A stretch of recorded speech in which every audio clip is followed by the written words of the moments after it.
ಮಳೆಗಾಲದ ವಿಧಾನಮಂಡಲ ಅಧಿವೇಶನ ರಂಗೇರಿದೆ. ಸಚಿವ ನಾಗೇಂದ್ರ ರಾಜೀನಾಮೆಯ ವಿಚಾರ ಒಂದೇ ವಿಪಕ್ಷಗಳ ಪ್ರತಿದಿನದ ಅಜೆಂಡಾ ಆಗಿ ಕಾಣುತ್ತಿದೆ. ಈ ನಡುವೆ ಹಲವು ಪ್ರಮುಖ ವಿಚಾರಗಳನ್ನು ಕೈಗೆತ್ತಿಕೊಳ್ಳಬೇಕಾದ ಜೆಡಿಎಸ್ ಕೂಡ ಬಿಜೆಪಿಗೆ ಸಾಥ್ ಕೊಡುವ ಮೂಲಕ ತಮ್ಮ ಹೋರಾಟದ ವಿಚಾರಗಳನ್ನೇ ಪಕ್ಕಕ್ಕಿಟ್ಟಂತೆ ಕಾಣುತ್ತಿದೆ.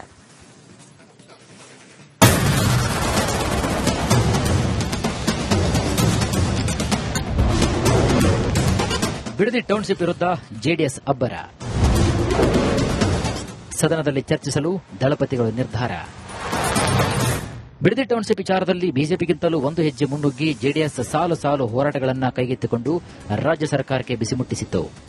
ರಾಜ್ಯ ಸರ್ಕಾರದ ಹಠಮಾರಿ ಧೋರಣೆಗೆ ಮೂಗುದಾರವನ್ನು ಹಾಕಲು ನಿಖಿಲ್ ಕುಮಾರಸ್ವಾಮಿ ನೇತೃತ್ವದಲ್ಲಿ ಪಾದಯಾತ್ರೆ ಕೂಡ ಮಾಡಿದರು.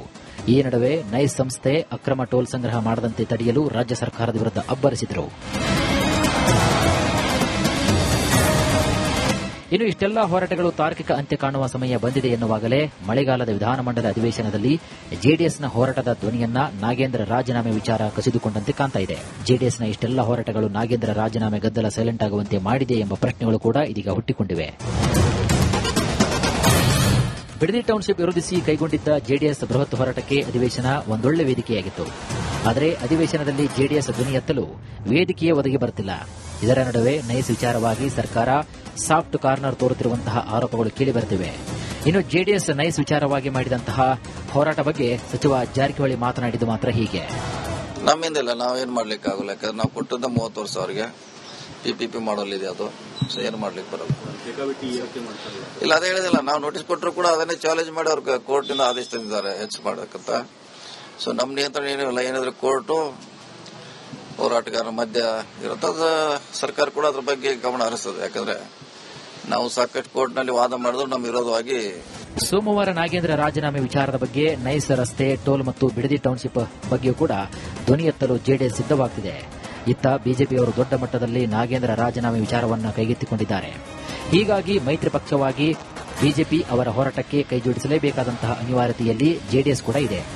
ಆದರೆ ತನ್ನೆಲ್ಲಾ ಹೋರಾಟಗಳನ್ನು ಅಧಿವೇಶನದಲ್ಲಿ ಜೆಡಿಎಸ್ ಇರುವಂತಹ 3-4 ದಿನಗಳಲ್ಲಿ ಯಾವ ರೀತಿ ಧ್ವನಿಯನ್ನು ಎತ್ತುತ್ತೆ ಅನ್ನೋದನ್ನ ಕಾದು ನೋಡಬೇಕಾಗಿದೆ. ನೈಸ್ ಟೋಲ್ ವಿಚಾರ ಮತ್ತೆ ಸದ್ದು ಮಾಡುತ್ತಿದೆ. ನೈಸ್ ಟೋಲ್ ಕಟ್ಟಬೇಡಿ ಅಂತ ಕುಮಾರಸ್ವಾಮಿ ಅವರು ಮತ್ತೊಮ್ಮೆ ಪುನರುಚ್ಚರಿಸಿದ್ದಾರೆ. ಈ ಬೆನ್ನಲ್ಲೇ ರಿಪಬ್ಲಿಕ್ ಕನ್ನಡ ಗ್ರೌಂಡ್ ರಿಪೋರ್ಟ್ ಮಾಡಿದೆ.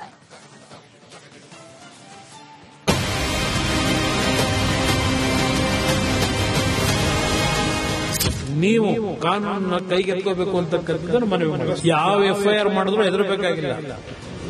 ಯಾರು ಜನರಿಗಿಂತ ಆ ಕಂಪನಿ ದೊಡ್ಡದಲ್ಲ.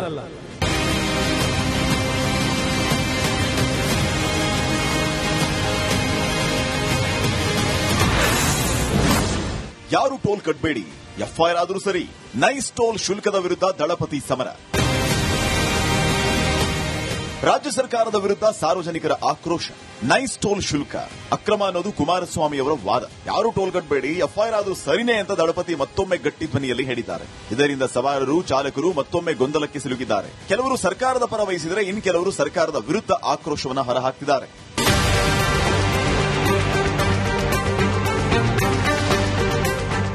ನೈಸ್ ಟೋಲ್ ದರ ಹೆಚ್ಚಾಗಿದೆ, 23 ವರ್ಷಗಳಿಂದ ಕಟ್ಟಿದ್ದು ಸಾಲಲ್ವಾ ಅಂತ ಚಾಲಕರು, ಸವಾರರು ಪ್ರಶ್ನೆ ಮಾಡ್ತಾ ಇದ್ದಾರೆ.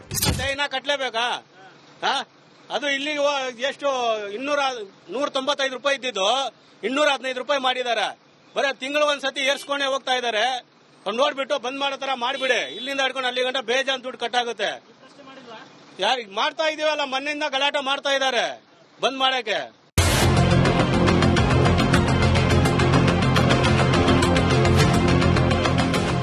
ಆದ್ರೆ ಇನ್ ಕೆಲವರು ಸರ್ಕಾರ ಏನೇ ನಿಯಮ ಮಾಡಿದ್ರು ನಾವು ಪಾಲಿಸ್ತೀವಿ ಅಂದ್ರೆ, ಸದ್ಯಕ್ಕೆ ಟೋಲ್ ಬಳಿ ಯಾರೂ ಕಿರಿಕ್ ಮಾಡ್ತಾ ಇಲ್ಲ ಅಂತ ಟೋಲ್ ಸಿಬ್ಬಂದಿ ಹೇಳಿದ್ದಾರೆ.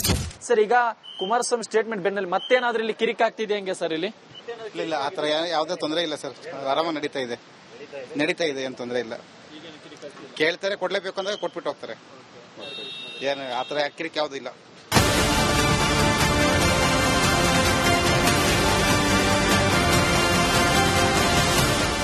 ಸದ್ಯ ಟೋಲ್ ವಿಚಾರ ಗೊಂದಲದ ಗೂಡಾಗಿದೆ. ಸರ್ಕಾರ ಟೋಲ್ ವಿಚಾರದಲ್ಲಿ ಸಮಿತಿ ಮಾಡಿ ಕಾದು ಕುಳಿತಿದೆ.